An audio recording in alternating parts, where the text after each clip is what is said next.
Okay, so natapos na po natin panoorin ang dalawang movie ng Manila Film Festival, yung Rewind at itong Firefly. So, marami nagsasabi na bakit hindi nanalo ang Rewind sa Best Picture at nanalo ang Firefly. So, pagkukumparahin ko bilang isang movie movie lover lang, wala akong alam sa mga cinematography, wala akong sa wala akong mapakialam sa mga ganyan. Gusto ko lang panoorin ang pelikula as a movie itself. So, ang vibe ko, so sa story itself, yung Firefly masyadong sugar coated yung storya. Although maganda, kaso nga lang more on napupunta na siya sa fantasy level. Tapos yung twist, hindi siya ganun ka ganun ka impact, kasi parang alam mo na parang madidisappoint ka lang do sa sa journey nung bata. And siguro yung main concern ko lang dito yung sana nila yung movie, ginawa nila sa isang point of view ng isa sa mga character, hindi yung sana yung 'di ba yung pagkamatay ng nanay, dapat hindi natin alam, kasama ng ibang mga karakter na kasama ng bata. Dapat yung bata lang ang nakakaalam, para nung nalaman ng mga kasama niya, kasama din tayo as an audience. So gugulat, patay na pala yung nanay, parang ganun. Kaso nga lang, binigay na nila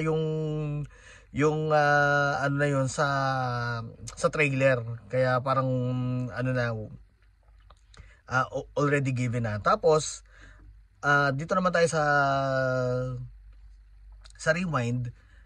Talaga straightforward, walang mga special effects, walang magic. Nag-concentrate lang talaga sa performance ng mga ng mga artista. Hands down. Bilib ako dun sa gumanap na Lodi, yung si Jess, na ang galing ng transition niya from comedian tas magiging seryoso, na magiging siya yung god. Ang galing ng transition. Ngayon, ang problema ko lang din siguro, although strong yung mga main characters, ang weak part lang talaga yung bata. Kasi unang-una, kulang yung backstory ng bata. More on kwento lang. More on kwento lang lahat ng sa manloob niya. Dapat kasi more on pinakita nila, kunwari habang sinasabi ng bata na alam ko disappointed ka, dapat magkakaroon ng flashback na makikita yung moment na yun, para magkaroon tayo ng connection dun sa bata na may karapatan yung bata na magalit. Tapos pangalawa, hindi bagay sa kanya magsabi ng Lodi, kasi nga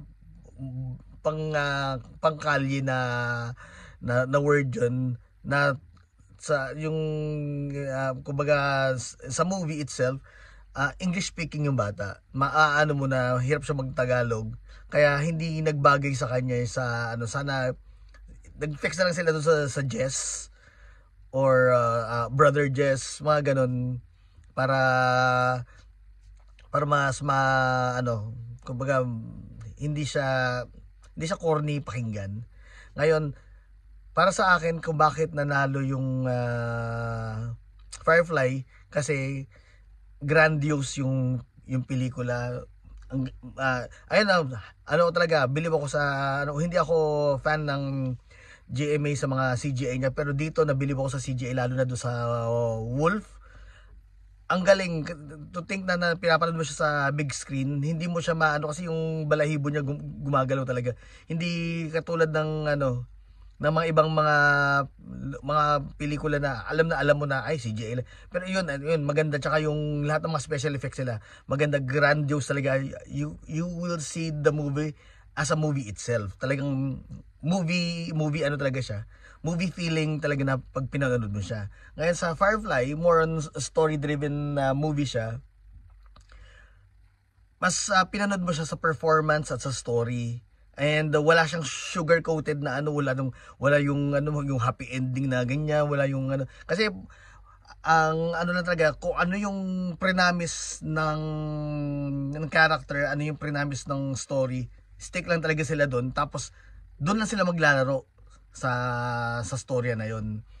Ang ano ko lang talaga, kung sa alin dito sa dalawang to ang nagpaiyak sa akin, ang nag-ano sa akin is Firefly, kasi nga more on mother, ano siya mother story. Ako, ano talaga ako, maano, basta pag pelikulang pang mother yan, napapaiyak ako. Pero more on personal, kung sasabihin mo yung pagkatapos mong mapanood, paglabas mo mapapaisip ka, rewind. Ayun yung ano, yung paglabas mo, dala-dala mo pa rin siya, na napapaisip ka na ang ganda ng pelikula. Kaya ayun, kaya hindi ko maano kung hindi ko masisisi bakit aabot na siya ng 1 billion, kasi story driven yung ano, lahat makaka-relate, and hindi siya sugar coated na ano, hindi siya ng ano, hindi siya pa fantasy na ano, nag-stick lang siya sa reality na ng what if. Pareho silang itong ano na to. Ang vibe ko dito sa mga pelikulang to, itong Rewind, ang vibe na is what if story, yung A Family Man ni Nicolas Cage, yung yung pang every Christmas na ano ba title nun? Basta yun.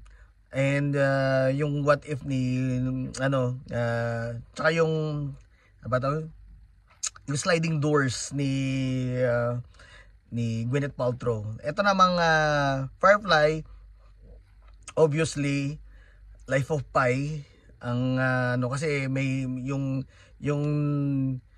yung author ng story, kinukuwento niya doon sa isang ng reporter.